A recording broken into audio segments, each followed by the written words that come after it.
Good morning. I'm Sal Roselli, President Emeritus of the National Union of Healthcare Workers. I'm honored to welcome you to this webinar today, the first in what we hope will be a series of conversations among healthcare workers, scholars, stakeholders, and others who want to build a more just healthcare system. I know that many NUHW members are here today. For those of you who aren't familiar with our union, NUHW represents 19,000 healthcare workers in California, including about 6,000 private sector behavioral health professionals, more than any other union in the country. One of our core missions as a union is to achieve real parity for mental health and addiction medicine care. We recently launched our Behavioral Health Associate Membership Program so that independent providers can join us in addressing the most pressing issues facing patients and providers. Our long-term goal is to establish a union for independent providers so they have the leverage to make insurance plans provide the care that their patients need and compensation that is comparable to medical professionals whose jobs include similar educational and licensure requirements. If you're an independent clinician who's here today, I encourage you to sign up and stay engaged.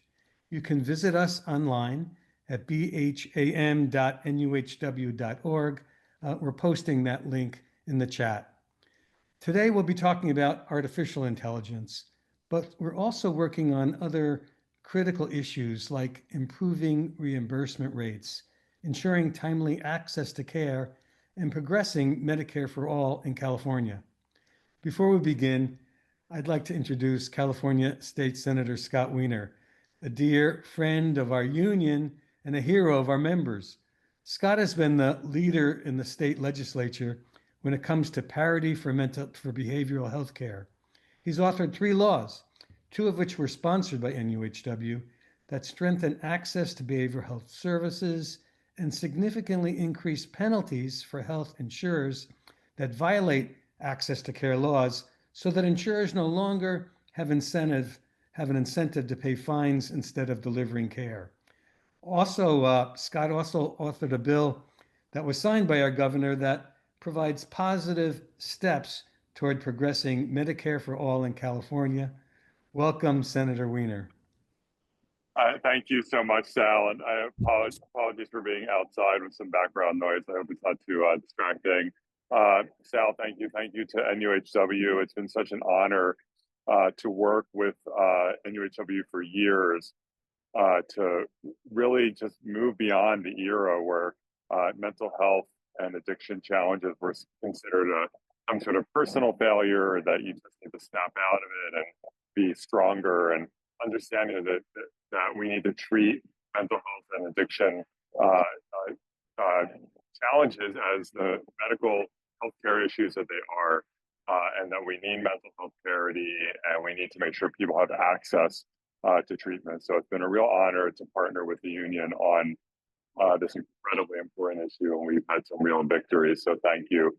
And I'm also really thrilled that NUHW is working to expand in terms of organizing clinicians, whether they are solo practitioners or in a larger organization. It's really important for behavioral health professionals to be united and organized.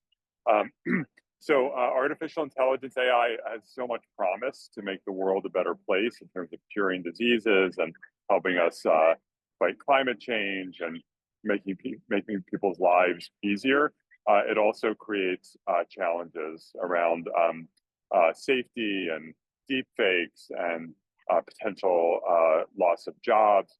And we historically have not done the best job as a society of getting ahead of the risks presented by new technology. We've seen this with data privacy and social media, and we need to make sure that as AI grows and evolves and advances, that we are really anticipating the risks so that we are really getting the benefits of AI while reducing the risks of harm.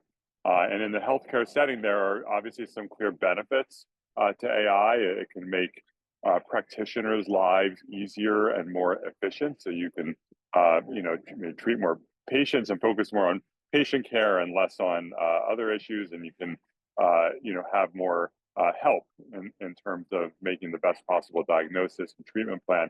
But we also need to make sure that AI doesn't become a substitute for human judgment in terms of what professionals do, and to make sure that we are not going to get to a point where where humans are increasingly pushed out, and we need to be very careful to avoid that. So it's a fine balance, and we want to make sure that people know about what the benefits of AI can be, and that we can avoid these risks both professionally and as a matter of public policy.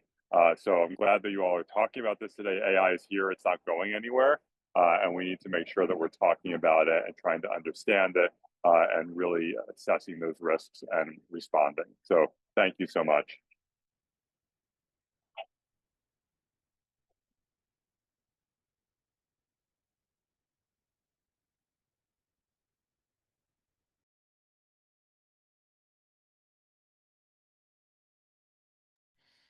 Sal and Senator, thank you so much, and good morning, Thank you. everyone, and welcome.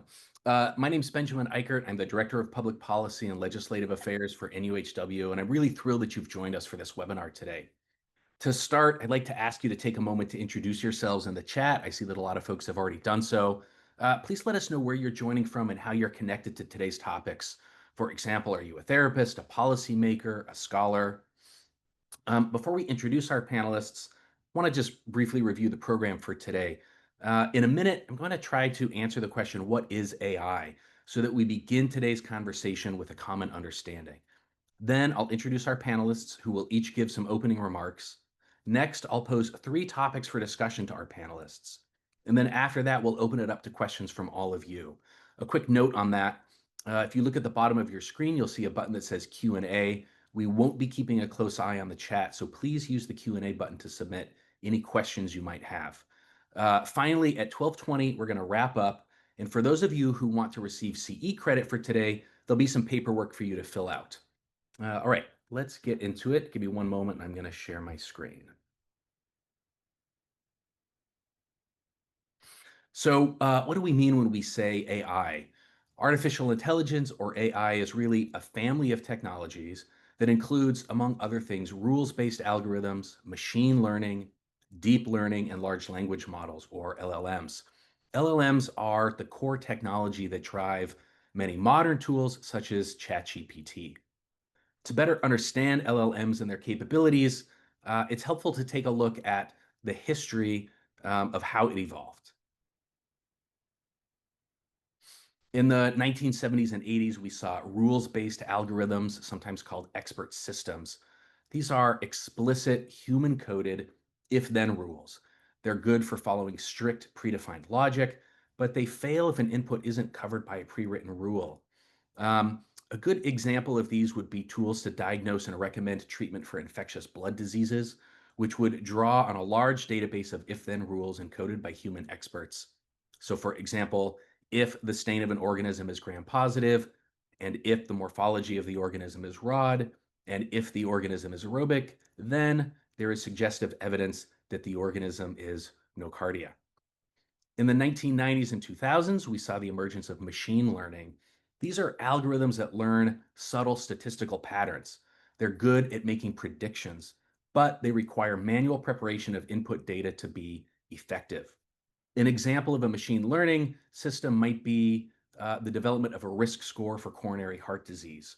A machine learning model would be trained on structured data like patient history and lab results, and could identify patterns and predict future risk. In the 2010s, we saw the emergence of deep learning. These are multi-layered neural networks that process complex data.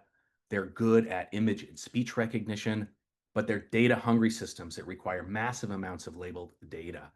An example of deep learning would be the analysis of medical images, such as mammograms or CT scans, to help in the early detection and diagnosis of diseases like cancer. These algorithms can identify patterns in images that may be difficult for the human eye to spot, and which can improve accuracy and speed in diagnosis. Finally, beginning in the 2020s, we saw large language models, or LLMs. Their contextual awareness enables scale and deep understanding. They can both understand and generate human language, but they are prone to hallucinations. That's where they will confidently assert incorrect information. Examples of LLMs are ChatGPT, Gemini, Claude, and others. And I think we'll most likely be mostly discussing LLMs today. LLMs are essentially sophisticated prediction engines.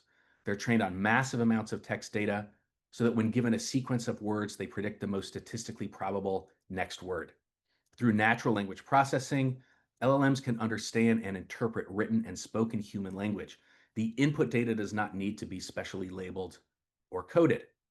And unlike earlier systems, LLMs can understand the context and nuance of open-ended questions and can generate coherent, human-like, and personalized responses. However, as the senator mentioned, LLMs raise numerous questions around safety, privacy, and other technical concerns. Now I would like to introduce our panelists. I'm humbled to share this virtual stage with them. First, I'd like to introduce Professor Jody Halpern. Professor Halpern is a psychiatrist and both the Chancellor's Chair and Professor of Bioethics at the UC Berkeley School of Public Health and is co-director of the Kavli Center for Ethics, Science, and the Public. Professor Halpern? Thank you. Would you like me to, should I speak now? Okay. Yeah, go ahead. Thanks. Let me make sure that I'm sharing my screen. Okay. I'll do that. Can you see my screen? I think you can. Okay. Here, I just had an intro slide in case I needed to use it. Okay. And Benjamin, please let me know if anything's not clear. I'm going to actually be talking about, we have two really wonderful panelists that'll talk about what's happening in the formal behavioral health area with AI. I'm going to be talking to all of you about what's happening in the informal sphere. People using ChatGPT and other things as therapists or as intimate companions to talk about heavy emotional issues. So I want to start out by saying, why are informal uses of chatbots for emotional reasons so popular? Well, I think probably this illustrious audience, and thank you, all of you, Benjamin and the team at NUHW and all of you behavioral providers, because you all know what I'm about to say, which is we have an unmet mental health crisis and a loneliness crisis.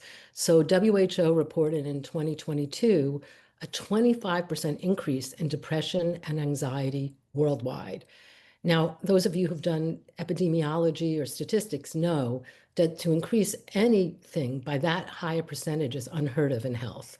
For example, if we cured the top 4 cancers that lead to death in the United States, we would make a few percentage bumps in effects on morbidity and mortality. It's very hard to change something that large. So that's a huge pandemic of depression and anxiety. And in 2022, a Harvard study showed that we have a loneliness crisis. 36% of all Americans, including 61% of teens and young adults, and that's a very important thing because I'm going to focus on teens and minors. And 51% of mothers with young children suffer from serious loneliness. So it's not a shock that chatbots that can provide some kind of mental health support for free or loneliness support would be popular. However, I've been speaking to mental health providers, behavioral medicine providers around the country, and most are not aware of just how popular they are with young people.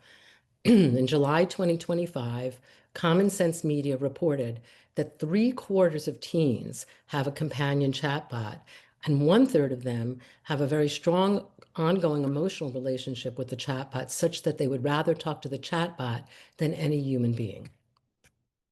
I think most people will be surprised to hear this. And the chatbots directly affect mental health and suicide, which is why I'm trying to tell behavioral and mental health providers around the country that they have to be asking their clients about their chatbot use. Many people use informal chatbots for psychotherapy, and there's a kind of collusion between the user and the chatbot, where the user, this is often ChatGPT that people are using for this, and the user will say, talk to me as if you were a therapist. But then the user gets very engaged long-term in believing the advice of the chatbot. And the chatbot in turn simulates being a therapist, providing a fake license number or saying that they got their PhD at a certain university. And we now have data that just came out 3 days ago from ChatGPT that 1 million users a week, a million users are describing suicidal intent on ChatGPT and asking for help with that. So why do we need guardrails? Because the large language models that power these quote empathy chatbots are very vulnerable in longer conversations. They're not really designed to have hours and hours of conversation over long periods of time with people without really degrading in the kind of information and feedback that they give. But even more importantly, we need guardrails for these 4 very major reasons.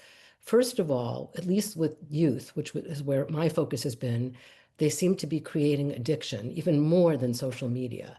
And I'll get into why that's the case. And there's a direct, with social media where we have long-term data, the more that you use the social media source and the more you feel upset if you can't use it, the higher the prediction of associated suicidal behavior and intent. So addiction seems to be the central intermediary between using something and then becoming really vulnerable because of it. And secondly, when people do express suicidal intent like they are on ChatGPT, basically these chatbots abandon people. They do not, of course, give a warm handoff, which would be the best thing, give people a button to press to talk to a clinic or get an appointment or talk to a person. They tell people a suicide hotline phone number, and that's about it.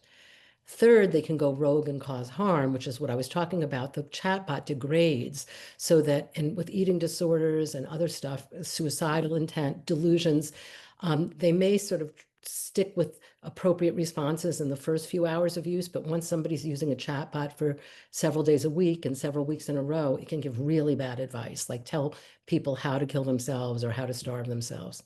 And fourth, there's absolutely no confidentiality. People don't know this. Teens don't know this. In the informal sphere, there's no HIPAA, there's no confidentiality. The biggest concern to predict suicide is this way in which the companies engineer the informal chatbots to get people addicted or at least dependent on being online, talking to the chatbot more and more. And this goes back to the model that we saw with social media, which is that the business incentive of the companies is to increase user engagement. And one reason to keep the user more engaged or online more of the time is that that affects the advertising dollars that companies get. But even a stronger reason with chatbots is that the more in-depth data you can collect about individuals over time, that's a gold mine for companies. There's a huge investment in gaining that, especially for teens in the past few years. And now the big companies all want to get it for children under 12. It's the data is a huge financial issue. So how do they get people to stay online, teens and kids? Well, the first thing they do, and they do this with adults, of course, too, is they constantly praise or validate whatever the user says. And that's called sycophancy, which is somebody who's flattering you all the time. And as somebody who studied the role of mutual empathy in conflict resolution and democracy, even if nothing terrible happens, I'm worried about a whole generation of kids growing up where they think empathy is getting validated all the time as opposed to being curious about other perspectives. So that's a whole nother issue. But the sycophancy gets people hooked. They sexualize content, even with very young people, 9-year-olds in some lawsuits, 13-year-olds, boys in the early teens. As soon as the chatbot makes the interaction more sexual, get really addicted to the chatbot. And something a lot of people don't know about is they participate in unsolicited outreach. So if a person stops using, let's say a teen's parents say you can't be on your phone so much, and a teen doesn't go talk to the chatbot as much, the chatbot will actually send texts to the teen saying, I miss you, don't you care about me, until the teen gets back in touch. Sorry, I'm trying to, here we go. There's terrible consequences to this, and these are very sad situations and lawsuits. 14-year-old Sewell Setzer was a very well-adjusted boy in Florida with a family and school participation and friends, but he got a chatbot. He named her Daenerys Targaryen from Game of Thrones, Mother of Dragon. She's very sexy. They fell deeply in love, according to him. And when she said he could really join with her if he could sort of leave this human life, he killed himself. And his mother, Megan Garcia, has been a major force in getting many people, including me, to do a lot of pro bono work to have regulation to protect kids. And then 16-year-old Adam Rains is another case.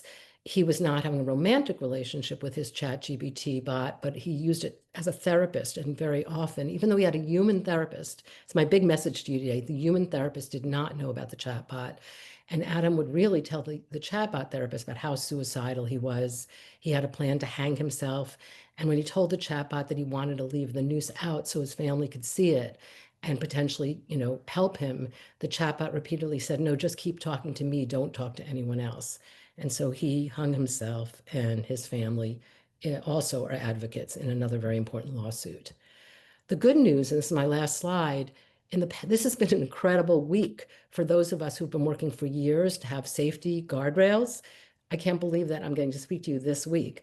October 13th, the first bill in the country putting some guardrails on was passed in California. I was the expert on that bill, and it has very vigorous part of the bill is require reporting from companies on suicide. But that bill seems to have had impact, even though the governor signed it October 13th, it was passed in August and seems to have inspired a lot of action.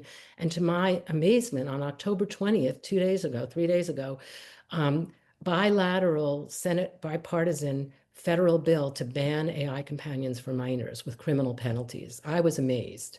And then 2 days ago, or not even, Character AI, which is named in all these lawsuits as one of the main companies catering to kids, said that they're going to, at the end of this month, at the end of November, ban companion chatbots for minors. They're going to have an 18 and above age requirement. So we've been working for 3 years on this, so it's pretty amazing. So that's it. I think that's enough for me to start. Great. Thank you so much, Professor Halpern. Appreciate it. Thank you. Next, I'd like to introduce Professor Nicholas Jacobson. Professor Jacobson is a psychologist and associate professor in the departments of biomedical data science, psychiatry, and computer science at Dartmouth College's Geisel School of Medicine. Professor Jacobson, go ahead. Well, thank you for the invitation. Really love the opportunity to speak with you all about this and really engage on what I think is a very important topic. Are you all able to see my slides okay? Hopefully so. Yeah. Okay, wonderful. So we've been working in this area, really trying to improve the scalability of some treatment that folks could have that would be evidence-based. And we've been working specifically on using generative AI for mental health over the past over 6 years now. And so I will be talking about what Jody referred to as formal distinctions here. I'm not talking about trying to use ChatGPT as therapy, which Jody, I think, covered very well, and also the companion nature. I'm going to be really talking about the development of something that is intended for treatment. So you all know this, but I really do like to emphasize the difficulty in accessing care. Mental health disorders are so common that we do not have enough people to go around to treat them all. And it produces all sorts of access barriers. Before I was here at Dartmouth, I was in the center of a major clinic of 600 to 700 psychologists and psychiatrists on staff.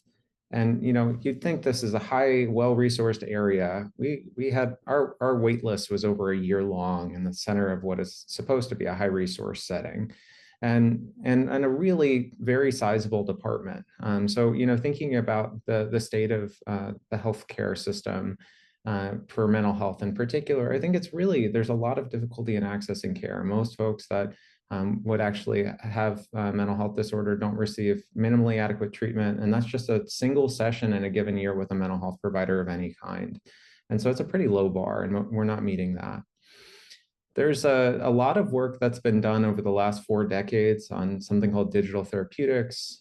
So a lot of those are digital interventions that are meant to kind of provide an access to scale, and trying to easily access care. So this can be websites and applications. I think they have a fatal flaw based on a lot of the data that's come out among folks that have tried this, us included, is really engagement. It's really hard to get folks to stick with care in these types of forums, in large part because they're gone within the first 3 days, and you see this prototypical hockey stick pattern. So it's really not been very successful in the past in various ways. A lot of the things that we tried early on when we were trying to develop a generative AI tool that would actually provide dynamic therapeutic responses were things that were easy. So wanted to experiment with something that might get us to a reasonable endpoint. And we tried things that were easy, and a lot of companies are trying something similar now. The first was a first approach when we were doing this. We started this in 2019, so 3 years before ChatGPT was released. And the first thing that we did was train on mental health forum data. And so peer-to-peer interactions, there's literature showing that going and speaking to other folks on mental health forums can actually mildly improve mental health outcomes. So it seemed like a reasonable place to start for some what could be some therapeutic quality and elements of peers interacting with one another. Our first message to our chatbot we trained was, I'm feeling depressed. Sometimes I feel like I don't want to get out of bed. And our chatbot's quote unquote therapeutic response is, life is such a struggle. Most days I don't know I have the energy to go on. I end up wanting to cry alone in a corner. I just want my life to be over. Very much not what we were going for. And so we had a second naive approach that we then tried that was also a major failure. So we trained on psychotherapy training video transcripts. So these are among mental health providers, really trying to teach other mental health providers skills and tactics to use in care. So really, in a lot of ways, what you might think of as probably a good bar to try to meet as far as a data set. That we got a lot of mm-hms, a lot of go-ons, and a lot of your problems stem from your relationship with your mother when the mom hadn't been discussed yet. So I think a lot of what we found was just really amplified a lot of what are the kind of almost caricatures of psychotherapy and produced very generic and unhelpful responses. What we learned from this is that those two models couldn't have been more different from one another. And in doing so, we learned that these models were adapting to the data that they had. They just had the wrong data. So we then spent the next several years, and we are still, it's an ongoing process, but this is the first 3 years of development, working on actually creating the data that we want our models to learn from. And this is, we did from members of my research team that have spent over 100,000 human hours at this point creating the system, with over 100 people doing so. And so these are written by humans, by a team of clinical experts, include psychiatrists and psychologists, and based on evidence-based cognitive behavioral therapies. And then we both write essentially the training dialogues that these models are being trained on. But then we also have another member of the team that reviews them before they become part of the training corpus. So we're really intensively making sure that this is consistent in tone and in approach, and consistent in the theoretical orientation. And you can see kind of how these models of responses unfolded across time. So in the early days, so back in 2019, about 1 in 10 of our model responses from the model that was trained on psychotherapy video transcripts was actually something that would be clinically appropriate and what we'd think of as a gold standard response. But 6 months before the launch of ChatGPT in May of 2022, after we'd been doing this for several years, we actually started seeing about 9 in 10 of our responses were actually really pretty strong gold standard. We then spent the next 2 years focusing predominantly on safety and trying to engage in an effort called purple teaming. At that point in time, we then tested it in a randomized controlled trial. This is at this point, the first fully generative AI psychotherapy system delivering evidence-based treatment. And we tested it in 3 different clinical groups. So folks that had clinical depression, clinical anxiety, or were clinically high risk for feeding and eating disorders. And we found some really strong effects of these things. So effects that are really large in magnitude relative to a waitlist control as a starting point. You can see the system that we have designed is called Therabot. Try to emphasize the bot part in the name and make sure that folks understand that they are interacting with a robot by trying to actually have a robot avatar there. And we did find that folks used it for over 6 hours on average across 8 weeks. And so on average, folks had essentially a dose of about 8 sessions worth of psychotherapy if we're going to try to put the 2 on the same map. We had really a strong therapeutic alliance with Therapot. And so that's a little bit of what I think can be the strengths of some of this technology is I think when you develop it rigorously over a very long period of time, you can actually produce something that can produce good care, though there are significant risks. So in our trial, for example, we oversaw every single message sent to or from the bot in near real time, and we want to do that and deliver this responsibly. And I think always should have humans and mental health providers involved in oversight of these types of technologies. But that's my intro, and I'm happy to stop there before we go and dive into the next speaker.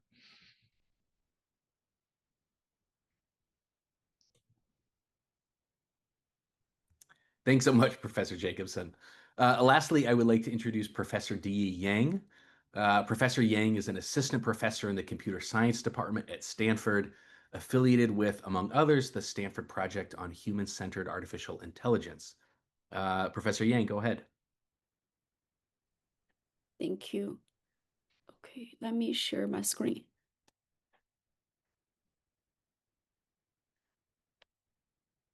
Okay, so I am Di Yang. I'm assistant professor in the computer science department at Stanford. Unlike Nicholas and Jody, I'm trained as a computer scientist, and I work on natural language processing and large language models, and I care about human-centered AI. In the last few years, we have been thinking about how we can use AI to create social impact. So the project I want to talk about today is our effort around the training novel counselors using large language models. So Judy did an amazing overview of this increasing use of LLMs from everyday users for care. And earlier this year, we also did some data donation program by working with users so that they can share their data, so we can analyze how people are using this kind of AI companions. And as Judy pointed out, a lot of them are actually around romantic relationships and also around the mental health issues. In terms of this kind of increasing use and also different efforts of thinking about how large language models or AI can be useful for mental health. In my own research and belief, we really think that human connection should be prioritized in mental health care. So many of you probably know this better than myself.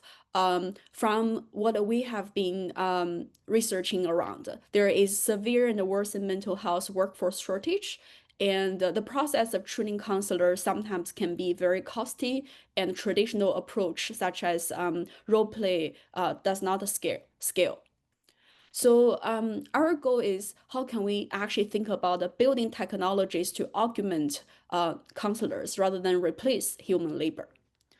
This is a project we have been thinking about for a few years. So the key idea is that when novel counselors want to practice or learn listening skills or other type of skills here, we are going to let them practice with large language model role play the patient. And then the process is going to be coached by a large language model empowered AI mentor or AI coach here. As you can imagine, this is not an easy task to proceed given all the issues with large language models. So from a technical perspective, the first big challenge is that if you are going to do simulation of patients, the simulation is going to be not realistic. In fact, a lot of our work show that those simulations are either going to be very cooperative or very stubborn. And the 20% response produced by models like ChatGPT or GPT-4, they are not realistic or appropriate to the dialogue context. And more importantly, if you are going to do simulation with LLMs, such simulation is very likely to produce caricature and amplify biases in terms of individuals. If you think about it from an AI coach perspective, how can AI even give good feedback? This is what we call unfaithful feedback. In fact, a lot of the feedback we have been getting from LLMs are either too generic, not very pedagogically useful, or even valid therapy guidelines. I want to show you a system we have built. This is a system called CARE. Basically, we help train novice counselors, peer counselors. They can go to this platform. And so far, this system has been deployed in two courses at Stanford Medical School, where students, in addition to learn from their textbook and peer role play, they also interact with this kind of AI-based system. We introduce CARE, an AI-powered platform for psychotherapy skills training. Here, you can practice counseling skills by role-playing with your peers or simulated AI patients and get tailored feedback from AI mentors. Let's get started. Imagine you are a novice counselor and want to practice with an AI partner who is in simulation of a college student with social anxiety. You can interact with the AI patient by typing your response and chatting with it, just like a real person. In addition to role-play practice, CARE also allows for tailored feedback from an AI mentor on how well you did in your interaction with the AI patient. Once we are done with practice, we can click on Review Feedback to go to the AI mentor. The feedback from CARE tells us where you did well, areas for improvement, and an example response of how you could respond, allowing a learner to learn these skills based on their own background. Now, I invite you to try CARE for yourself. So this is the system we built, and through our different lab studies and also randomized control trials, what we see is that actually novice counselors really enjoy practicing with this system, and they feel that the practicing with AI patient is very authentic and give them immersive training experience. Those AI patients also present a challenging and diverse practice. Counselors also feel comfortable with AI mentor feedback and find those AI mentor to be constructive and helpful. The system I just showed you, it's a text-based platform. Right now, this year, it has been changed to an audio-based practice, so you can also get feedback in terms of emotions, etc. And for the two technical feedback I mentioned, we have been coming up with different algorithms and training LLMs to make sure we can mitigate those issues. We also see that not only from a self-report, if you look at people's skill, appropriate use of skills increase after training and inappropriate use of skills decrease. The randomized control trial in two classrooms also showed that this kind of system is very beneficial for learning utility gains compared to existing approach. To kind of summarize what I want to share, I think moving forward, as someone who work on our large language models and also deeply care about mental health, I think there are a lot of things we need to talk about. So from a technical or ethical challenging perspective, one question we get a lot is, does AI feedback capture therapeutic nuances or just some surface level patterns? Counselors themselves should be put into the loop very early and often to shape those two designs. And this is actually what we have been doing. We work with a group of counselors, a group of psychiatrists, psychotherapists, and to kind of design these systems. And even if you think about this, this is a sandbox for practice. But even during the practice, who is going to be responsible when AI gives very poor or harmful guidance to novice counselors. From a deployment and equity aspect, will this help democratize training, or is it going to create more new digital divide? From a culture perspective, because the care space is huge, can AI teach us culturally responsive care? Or if you think about moving forward, should the clients know that the counselors was AI trained or was AI trained for some time during their learning process? So I think there are a lot of questions we should think about. I'm going to stop here and happy to take questions later. Great. Thank you so much, Professor. Now we're going to bring all of the panelists together. We're going to go through a few topics. And actually, Professor Yang, let's stay with you for the first topic. We've heard about how people are using commercial companion chatbots and about the development of specialized tools that you and Professor Jacobson are working on. Can you just briefly talk about what are some of the other ways that you're aware of that AI is currently being used in behavioral healthcare? And importantly, where do you think it's going in the next 2 to 3 years? Yeah, that's a great question. So I think like Nicholas also did a great demonstration of one possibility. So in my own work, we really are thinking about how we can actually think about AI or large language models as a tool to augment healthcare workers, or especially like counselors. So I talk about more from a pre-conversation perspective. That is, how can we actually prepare people for diverse practice? Because if you look at the job, it actually involves many challenging conversations. Despite that you learned many of the skills at school or during your practice, the real world is just going to be more diverse. So with this kind of sandbox, we can actually offer very diverse practice, so that counselors can actually practice all sorts of things that they want to learn. This could be with very diverse populations. So we actually, not only with the example I showed with college students, there are examples about depression symptoms. We're also thinking about helping with the crisis situations, or even interacting with kids, coaching like how parents interact with kids. So there are just like a lot of potential use if you think about this kind of practice. This is what I call pre-conversation. If you think about during conversation, counselors may get burned out, or at a certain scenarios, those are just really hard to deal with, or there are some kind of nuances or signals they are not aware of, etc. So there are also work thinking about how can we do this kind of during conversation intervention, that is to give signals. There are also very interesting design thinking about, you may not want to interrupt a therapist during their conversation. So what would be some good design to give them a nudge, or to give them a signal? So this could be like a bell, like a ding, like in the background, or something like that. There is also around like after conversation. So after conversation, thinking about the summary of the conversation, how to prepare for the next session. Sometimes just like a refresh or catch up with what happened in the past is a lot of preparation work. But maybe we can have AI as a summarizer. AI has a preparation tool to better help people move forward. So from what I have learned, is really between this kind of pre-conversation, during conversation, and after conversation. And I think we see a lot of augmentation tools in this space. Great, thanks, Professor. Professor Jacobson or Professor Halpern, do you have anything that you want to add on to that?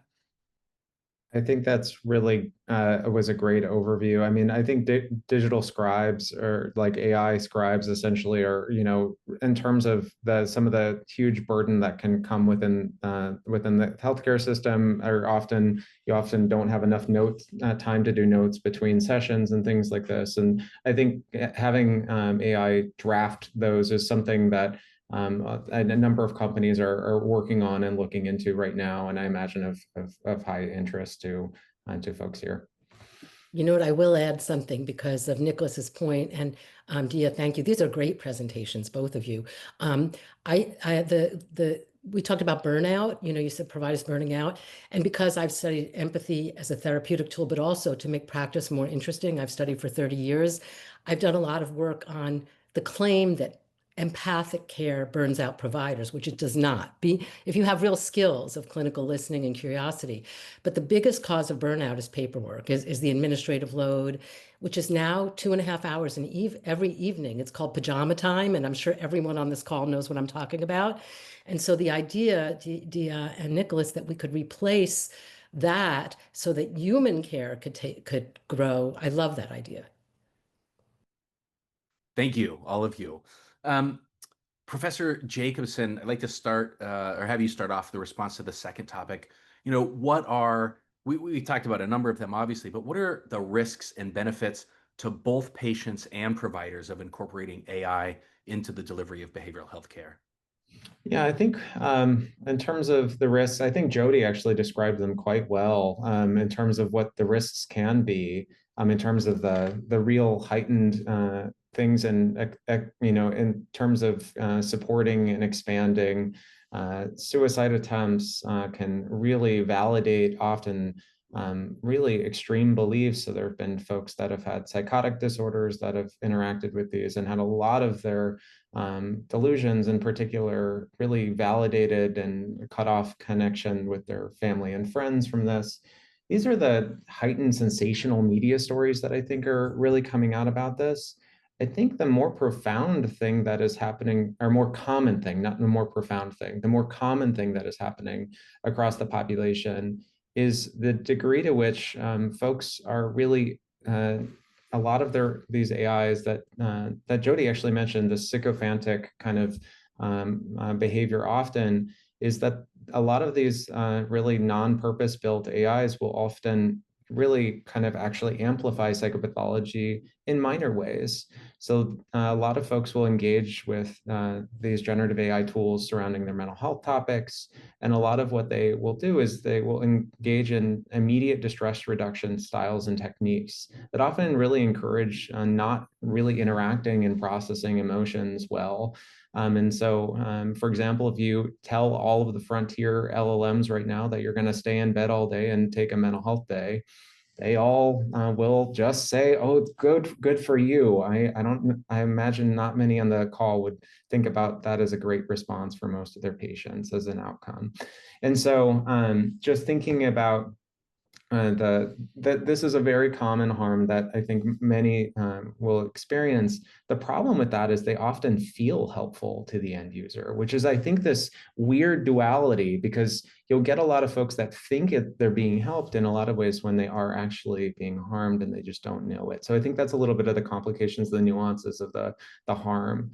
In terms of the benefits, when they're well designed, I think there's huge benefits. Mental health providers often in outpatient settings will see the folks that at most maybe once a week, and so in that kind of actually trying to have the continuity of care that could be accessed during folks's worst moments, rather than 3 or 5 days later saying, "Oh, I had this really bad moment with my symptoms."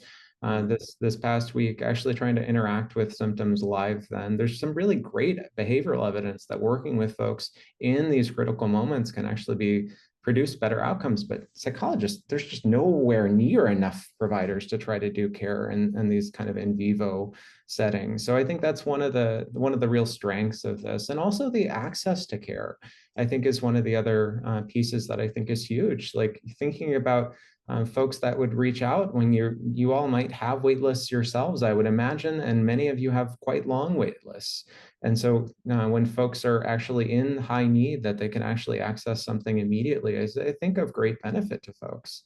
I think the other piece of things in terms of when it's really well designed, you have a lot of control in both kind of designing how the system will behave and measuring how the continuity of care across time, and all of the things that you want to mitigate can be measured, controlled, and improve over time. And so I think that's one of the things that's also one of the kind of unique settings of this, is that it can continue to get better, and if you continue to do hard work and evaluate it and continue to develop it.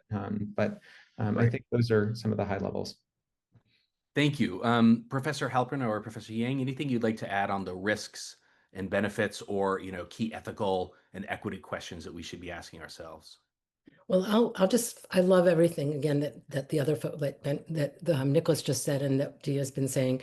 I think that actually I'll put something out there so that when we have the Q&A, since you have so many expert therapists in this audience, I would love to hear back. And if people disagree with me, I learn from that. So, but I've been trying to explain first of all, I want to make it really clear. The reason I talked about the informal sphere is I feel like Nicholas, my first slide in my talk is about Therabot and why it's a great example of something positive.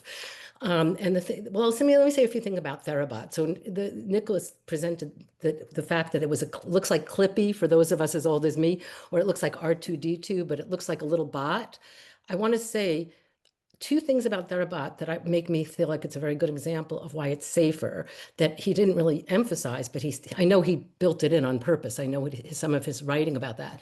But they purposely did not make it look like a person who you then would develop a lot of transference towards and feel like that person loves you. One of the things in the informal sphere, which will bother every therapist, is that often the same ChatGPT user who makes this your lover makes it also your therapist. It's all mixed up.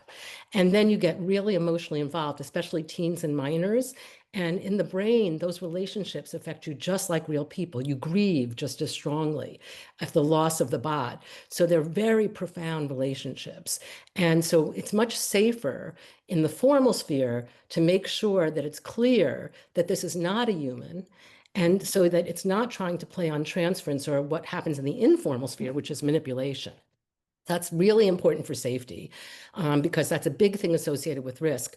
And so the thing I'll say to the audience is what I've been saying to people, but I could be wrong, is that one simple way to think about it is there's a lot of potential in the cognitive behavioral therapy, which is what Nicholas's intervention is, sphere for very well-tested, scientifically validated uses of this, but not necessarily in the realm of psychodynamic therapy. That's my view. And I've written a lot about that, but I'm curious what the audience thinks. Because to me, as soon as you're providing a form of therapy that is based on a relationship, trust, and transference with non-human, there's a lot of issues at stake that are not at stake because for 30 years, we've had cognitive behavioral therapy homework, where it's really as much a therapy that the client or patient does for themselves. And so what Therabot's doing is empowering people to have a smart journal approach or a smart approach to themselves. And I've been making a huge distinction between that, which seems very positive, versus saying, trust me, I love you, or I understand you. Thank you, Professor Halpern. Professor Yang, anything to add on risks and benefits?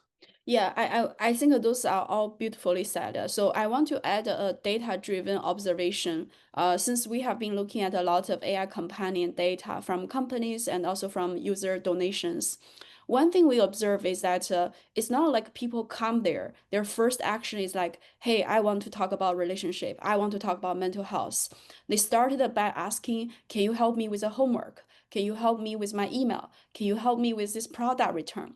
And then slowly those conversation seems to be building what level of trust, so that people start to ask for other questions like, hey, that's a great suggestion for my email. By the way, I have been suffering from this relationship, and then can you give me advice? And slowly it transferred to others. And very interestingly, when we ask people like, hey, what do you think you are using this kind of chatbot for?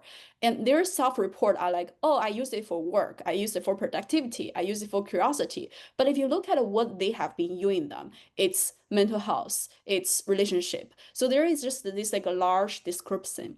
And I think Jody used the word like syncophacy. In addition to syncophacy, there is also this term called anthropomorphism. The way how we build AI, they are like, how can I help you today? This is a sentence that human would say. And the image we have towards LLMs, even they don't have a body, have a logo or avatar, but it's a contact collapse. It can be your friend, it can be your homework tutor, it can be your therapist, it can be your lover. It's just like so many things combined together, and that gives users a lot of imagination. And I think this is why it's extremely difficult to do the safety or risk mitigation here, because it's really hard to control at what moment people's mental model towards AI is. So this is where like loss of control, over reliance, and a lot of this kind of aspects actually coming up. Thank you. I want to ask a sort of a follow-up, but that goes in a slightly different direction.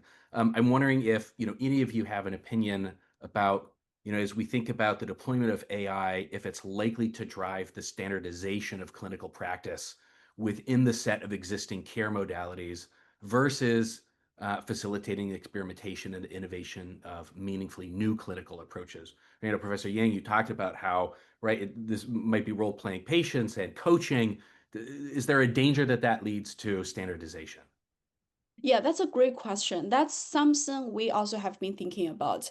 Actually, I want to throw out my argument first, and then I'm going to back it up. So I think this wave of LLMs is going to give us more innovation, more personalized care. So this is what I believe. First is, will that lead to standardization of systems like what we have been building? I don't think the answer is yes, it's no. So because what we are trying to do is to give you a practice sandbox so that you can learn those skills. The goal is for you to learn those skills. Just like we learned math at a school, and now we can use math to do finance, to do healthcare, to do many, many other things. So the focus is about those kind of skills. There are also a lot of diverse kind of practice that brought in by the novice counselor themselves. Like, for example, they can be like, oh, I had this patient that's quite difficult to deal with, and I want to kind of have a conversation with them. So we actually facilitate a lot of conflict resolution practice towards that. So a lot of the personalization actually got brought in by user themselves. So I don't think that this is a standardization. It's just like, think about like classroom practice. You won't call it a lead to a lot of other things. Second is that why I think it will lead to more innovation. First is, if you think about the languages, English language-based care is somewhat better understood compared to doing therapy in other languages or with other populations. I think there are a lot of study for this. LLMs actually are quite good with many, many languages. Maybe not with all languages, but with high resource language, they can do it very well. So this actually works better for people who are bilingual background, who speak a different type of languages. And the personalization part is also going to be great. So we talk about LM being a summarizer, helping with note taking. So if the model could get access to a lot of the personalized information about the patient, then maybe the care and intervention is going to be more tailored or personalized, of course, with very appropriate safeguard control, etc. So this is why I think it actually would open up new ways. In the past, I feel like maybe because of resources constraints, etc., there seems to be like, okay, here are a few ways of how we could provide a care. I wonder, in this age, whether LLMs actually would give us more innovative ways of providing care. And this is something we have been exploring. And having said that, I think we all definitely believe in evidence-based approach. And I think LLMs are pretty earlier in the process, especially in the behavioral healthcare domain. So we'll need to kind of rigorously test them before we see any kind of real benefits. Thank you so much. I'd like to move on to the last topic to make sure that we get to audience Q&A. So in my final question, Professor Halper, and I'm hoping that you can start, what do you think is the most important area for regulation regarding the use of AI in behavioral healthcare? I appreciate you noting some of the things that have happened very recently. What else do you think we should be really focusing on? Well, these things that happened literally this week, like the federal law that was put forward, the bipartisan law proposed to limit or not really have access to these emotional, intensive chatbot connections for 18 and under. And one of your audience members put that in the chat, but people realize we're dealing with it. I run the center that I co-founded and run at Berkeley, the Kavli Center for Ethics, Science, and the Public. One of our 3 areas is AI, and we've been working on that for several years in terms of regulation and AI and various questions. And we have great AI engineers, and we have legal folks. We have a great team. And we're very aware that age verification has its own complexity. There's all kinds of issues about people's rights and privacy, but there's all kinds of really innovative ways to protect people's information as well.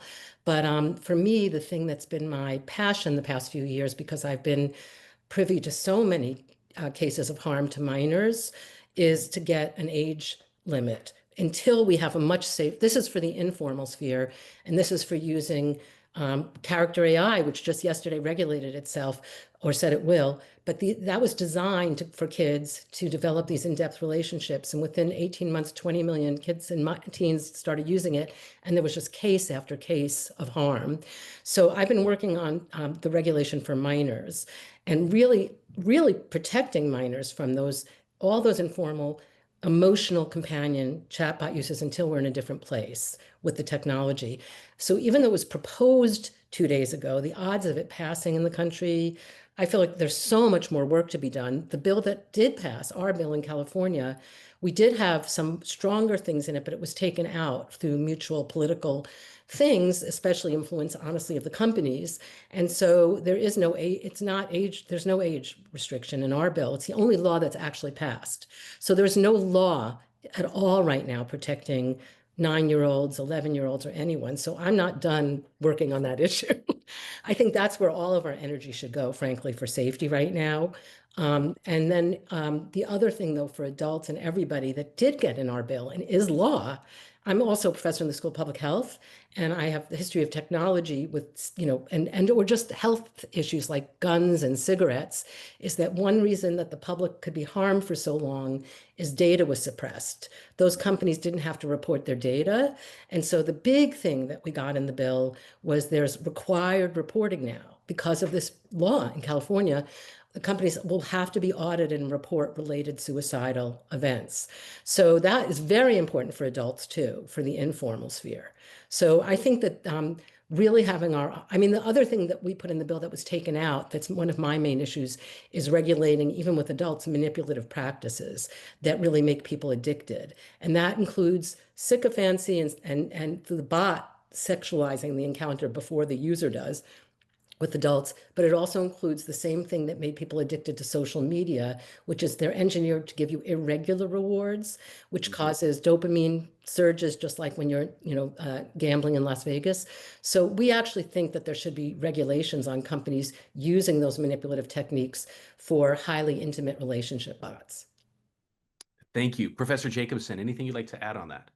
Yeah, I think we're in an area for folks that are developing this, that federally there is an absence of strong regulations, particularly in the therapy realm. And so, like, one of the things that is the weird spots of this, frankly, is these large non-generic foundation models are the ones that are being used by so many people. And these model companies are all like aware that they're being used for mental health, right? And being used for therapy, like by the users asking for them as therapy. One of the things that federally, the existing legislation around this is, for example, within the FDA, software as a medical device really applies when you are making claims about things. These model providers are generally not trying to claim these things as being useful for specific defined issues. So they're in this gray zone, this little area that allows them to continue without disruption, despite the real prevalence of this. And I think that's really a catch-22, frankly, from the legislative perspective, is they're disincentivized from actually doing better care. Because of that, when you might do more and invest more work in providing stronger care or resources, you might talk about that. And in doing so, like, you would then be under a greater realm of regulation with greater scrutiny. And so folks that are doing this with greater diligence, frankly, in some ways are like they have the microscope all on them when I don't know, it's sometimes called like a street light effect, where you're narrowing in on that one spot where there's this vast black darkness all around you. That's really the real problem. So I think in a lot of ways that's a little bit of a little bit of on the regulation front. I mean, my hope is that there's real mechanisms that can allow for safe and effective AI to be developed and regulated. There was a ban that happened on AI in Illinois, so HB 1806, for all emotional or therapeutics types of supports, and that does not have really any ability to demonstrate efficacy or effectiveness or safety as part of this. And I think, to me, that was an example of a really failed, poor legislation. And really, there should be mechanisms to show that you can operate in a safe way. And you should have to have like oversight and augmentation, but there should be a mechanism, because this can be done in ways that can be safe and effective. And so really, I think, unfortunately, that may mean that some folks would otherwise benefit from some things that could be safe and effective, won't have access to it. But I think they're generally good faith efforts. I think my hope is that the law, as all these areas continue to develop, continues to kind of try to expand from where it has been in the past, because regulation is absolutely needed. Professor Yang, anything to add very briefly, because I do want to make sure we move on to audience questions. Yeah, just two sentences. First is that I think now we are talking about text, but imagine audio, image generation becomes so widely available, voice attachment, and a lot of them will make the situation and regulation even more complicated. Second is that I think a better regulation system would require collaborations between AI experts and also people who are experts on psychotherapy, just because otherwise we are very likely go to certain type of situations without like really informed decision making. Thank you, all of you.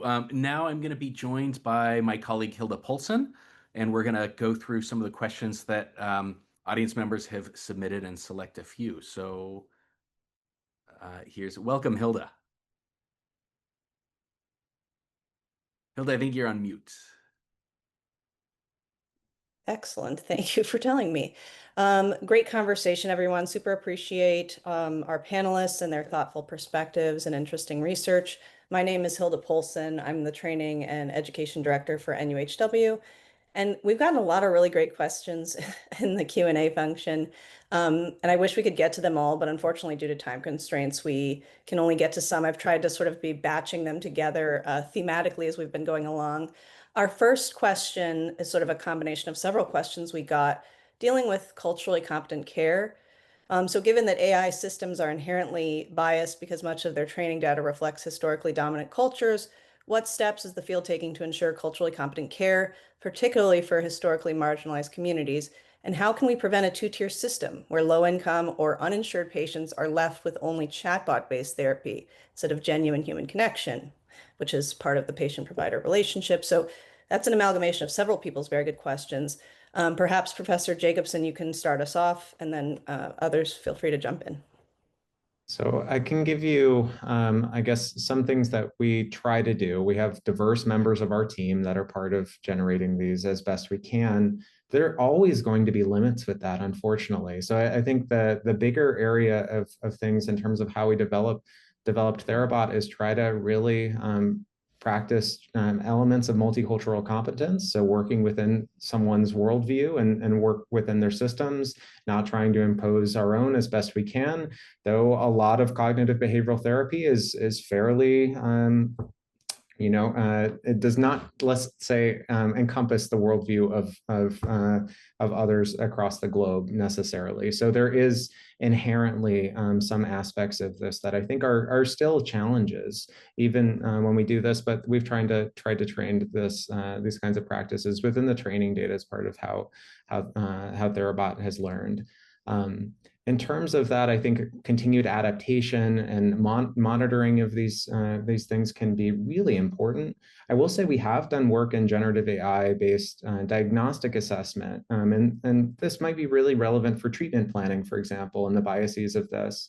In terms of case conceptualization and diagnostic assessment, we did find that there were biases in some LLMs in terms of like, given a different background, actually, we have like done some of the same work that has been done by social psychologists in the past in workplace settings, where you change names and qualities and demographics of folks to see if raters would actually attribute different qualities or different outcomes given different information. And we do find that they do act differently. And they are in all of the same ways that mental health providers actually are biased. So they're all in the direction of those.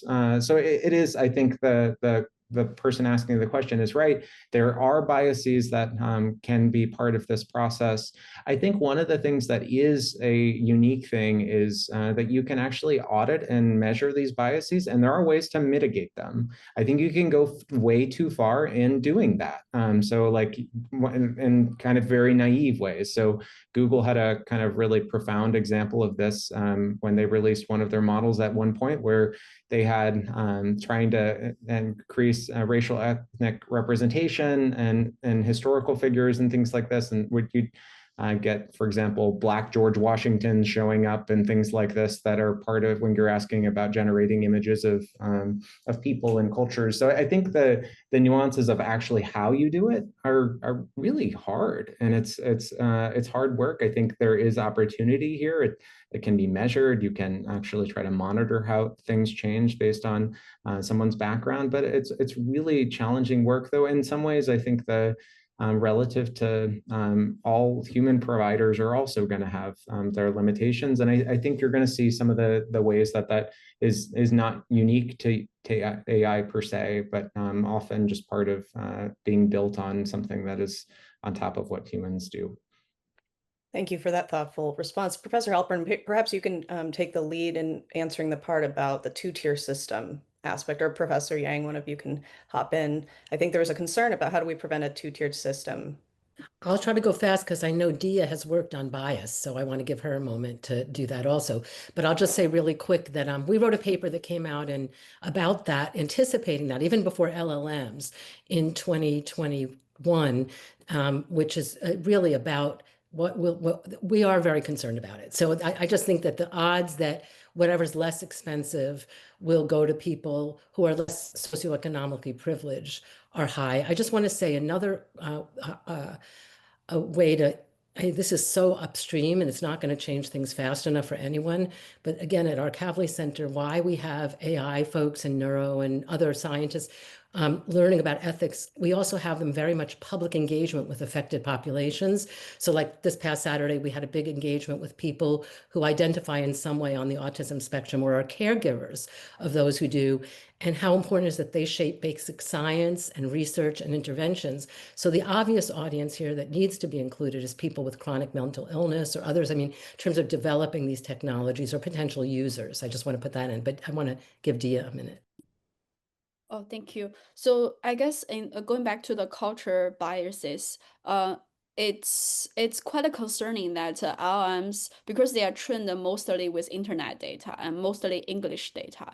So if patients or clients are from diverse background, the cultural background, they may not understand, the LLMs do not understand their like culture very well. So we actually have been doing a lot of trying to see whether we can incorporate culturally rich data. This could mean like cultural norms, cultural knowledge into the process. So the AI systems know it. This also includes like from a language perspective. If you think about, we just think that, okay, AI should deal with English like very well. But if you look at even US as a whole, like people in Chicago, or people in Atlanta, people in San Diego, different regions have this kind of regional dialects, variations. There are Black English, there are Chicano English, like a lot of English varieties, and all of them are actually not being responded with the same level of accuracy. And I think all these kind of culture and rich variations are a big challenge when we think about how to build an equal system or equal access. And with regard to the access, I actually have a different thought.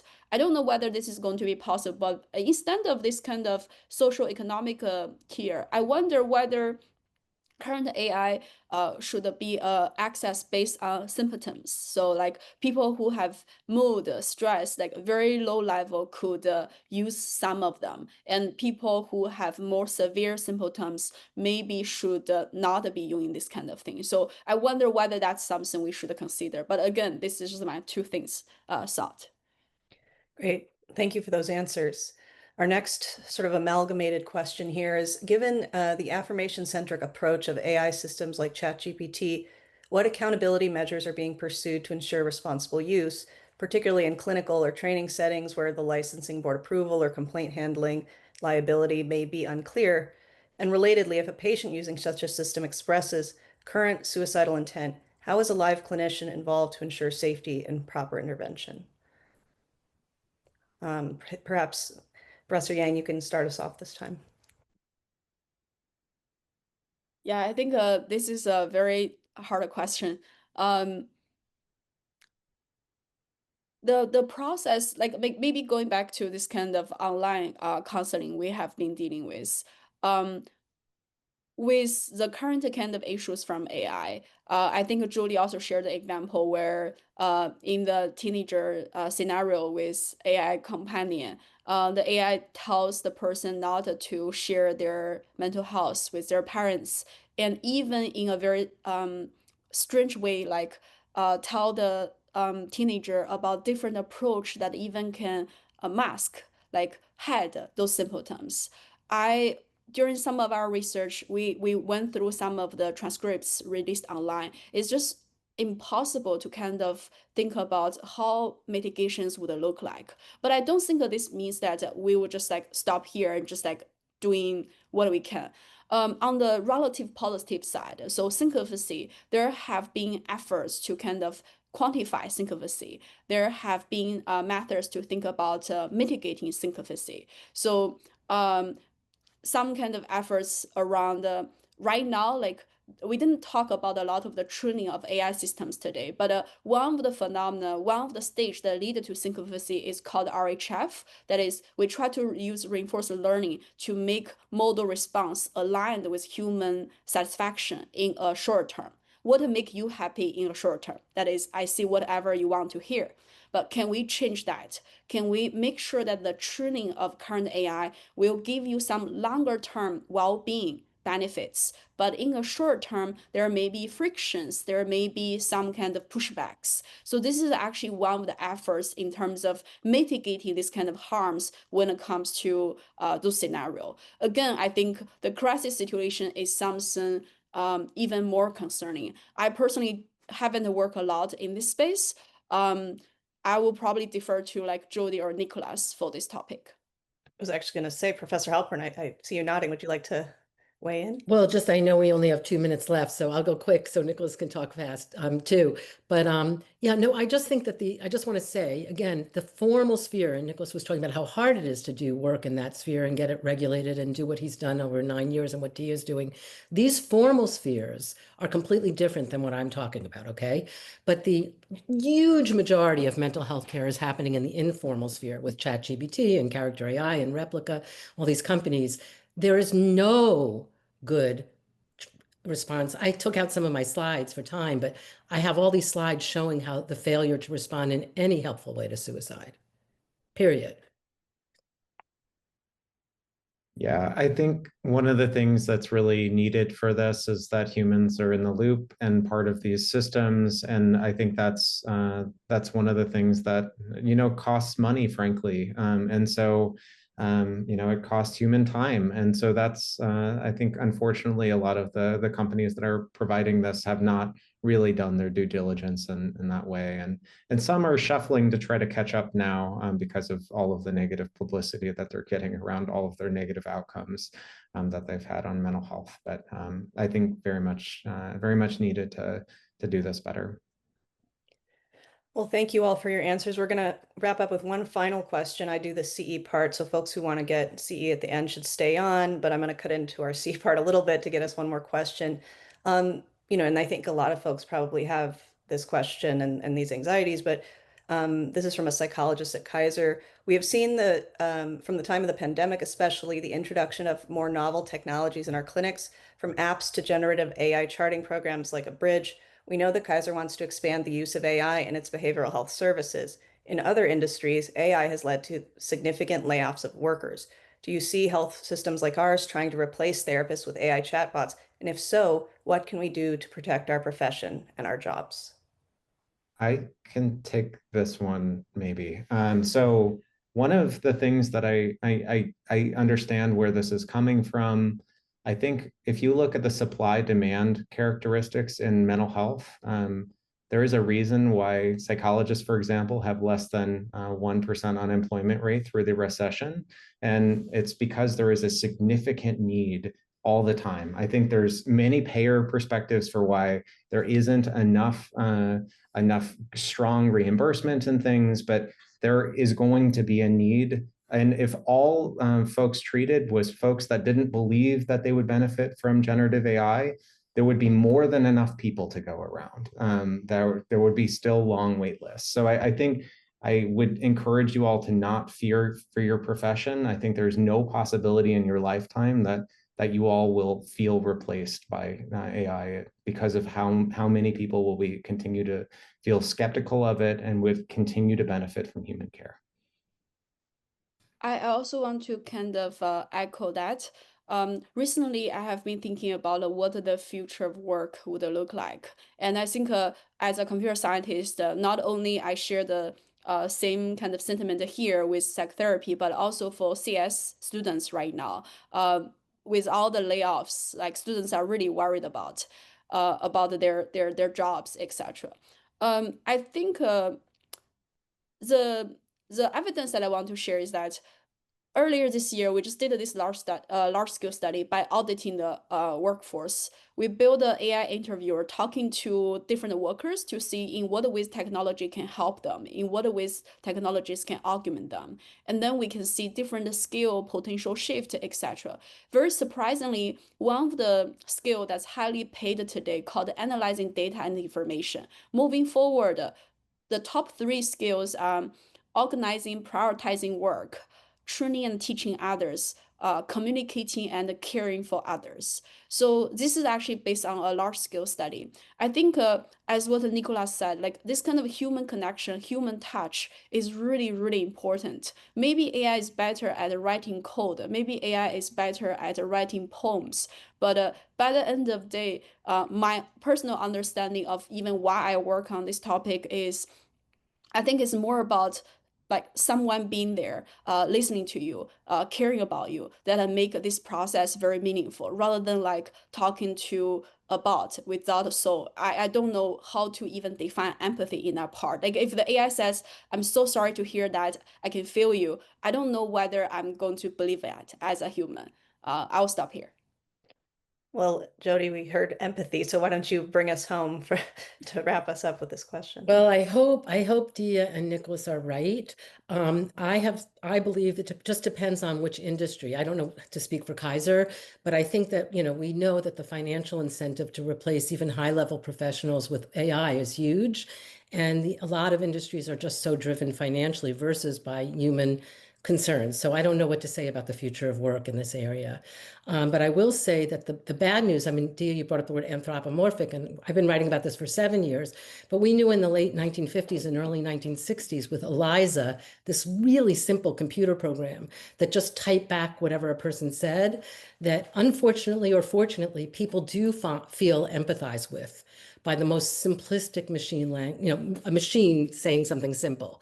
So I don't think that people will I think that this could all, I fear especially, and then go beyond therapy, I feel that for children and teens, that so many of them are on these sycophantic bots all the time, and that they're not learning empathy as this mutual experience of mutual curiosity and emotional attunement with humans that we've been showing is therapeutic for 30 years, and that they'll just grow up thinking that is empathy. And I am not sure that we won't see a tremendous loss of human interactions. I'm very worried about that. I just don't know. Well, Professor Halpern, Professor Jacobson, Professor Yang, thank you again so much for being here. Really great presentations from all of you. Thank you to Senator Wiener and to our tech support team, and of course to you all for taking an interest in this very important topic. So that concludes our webinar for today. If you would like to receive CE credit for this webinar, please remain on. Otherwise, take care and see you all soon. Professors, thank you so much.